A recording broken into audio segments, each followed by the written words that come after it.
2013 Ram 1500 four-wheel drive. And today we're removing the front struts.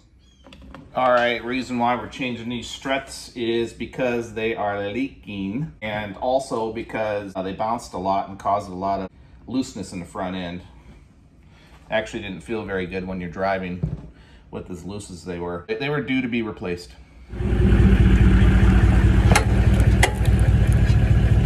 Make sure you block and chock the wheels. For us, it's very important because we are on a slight incline. Also apply your parking brake.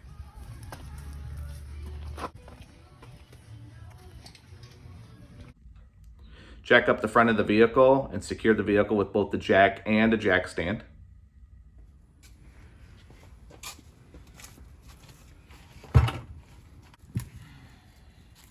We replaced the passenger side strut first. Our video that you see here is replacing the driver's side strut.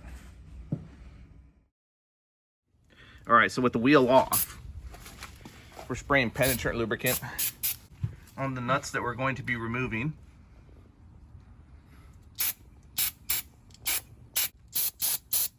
All right, we're going to start with the tie rod end here, 21 millimeter. Sometimes these might be hard to pop off. In our case, we can tap it a little bit here and get it to pop off, but if not, you want to hit a hammer right here. Not on here, not on there, but right here to pop this off. All right, we just put this tie rod end and kind of flipped it over to this side. Same thing for the stabilizer link. We actually have to remove this one as well. All right, so this one takes an 18 millimeter socket. We'll put the nut on the end and we're gonna give it a tap real quick, see if we can't break it free.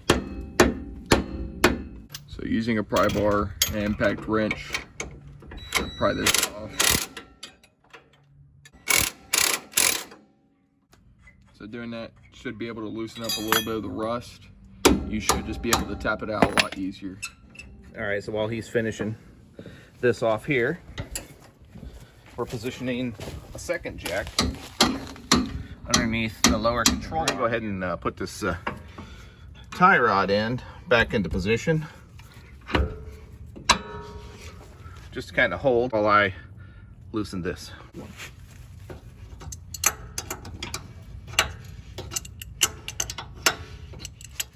So this ball joint will start spinning on you. This right here takes a 10 millimeter socket. We'll set the socket to tighten. We'll set the nut to loosen. And we'll just finish it off with a ratchet here. Okay, with this nut removed, we still got our tie rod end just stabbed into place for the time being. Loosen the top nuts to the strut. We're gonna leave one nut on there. So these right here are the original for our truck. They took a 14 millimeter socket. Take them all off, but we'll leave one of them on. We'll just leave the last one like that. So now with the jack still in place, holding the bottom there, got my hand over here holding the top of this. So we're gonna go ahead and remove the nut and the bolt from the bottom of the strut. 24 millimeter socket. All right.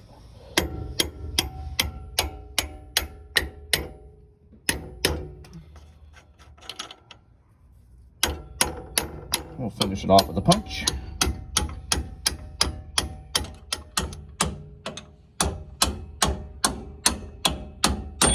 All right, so now we're gonna go ahead and pull this tie rod end out of its position. Go ahead and pull the tie rod in. All right, put it back up over here where we had it before. Now we're gonna spin this a little bit here.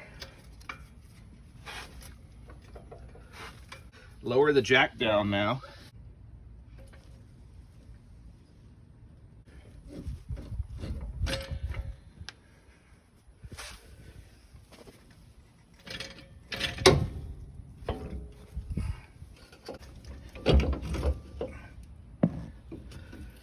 Now we've got it pulled out. We'll take this last nut off up here.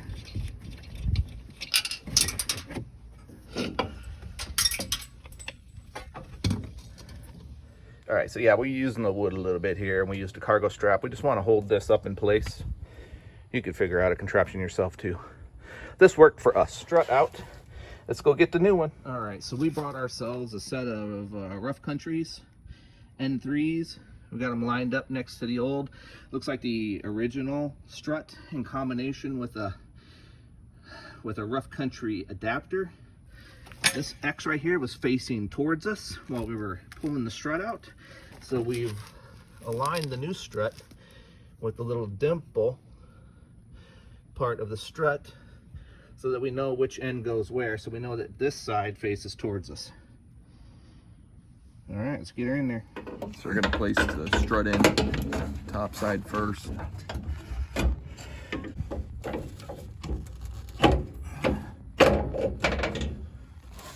We're using the jack to lift up lower control arm to get the strut assembly lined up with the hole right there. So we're gonna go ahead and put some anti-seize on the non-threaded portion of the bolt. Like that.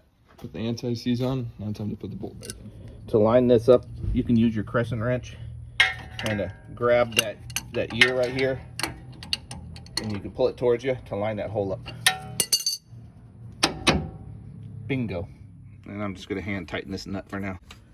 He's gonna jack this up a little bit farther here.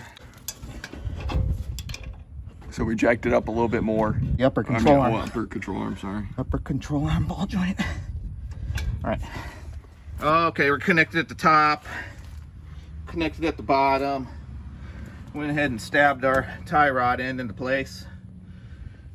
We got our sway bar link in place.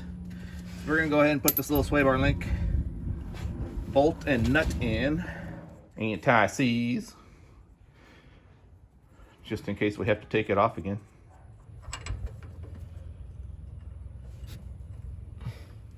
All right, so just use your jack, get the height of this arm adjusted where it needs to be.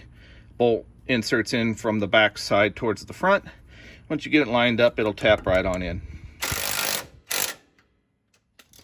Now we're going to fully tighten the upper control arm.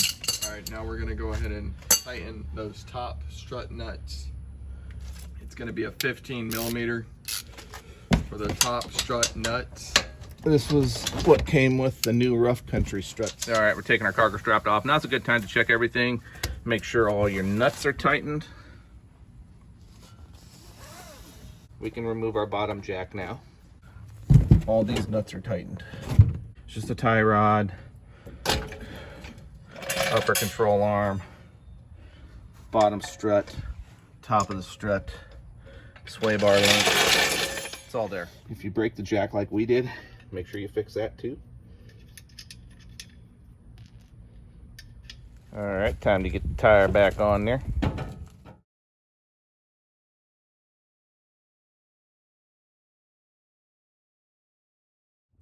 All right, wheels on. Now we're gonna remove the jack stand and the jack. All right, here's the finished product. You're welcome.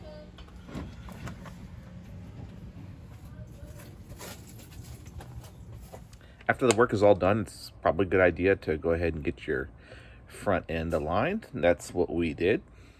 So that completes this video. If you liked this video, go ahead and click that like button.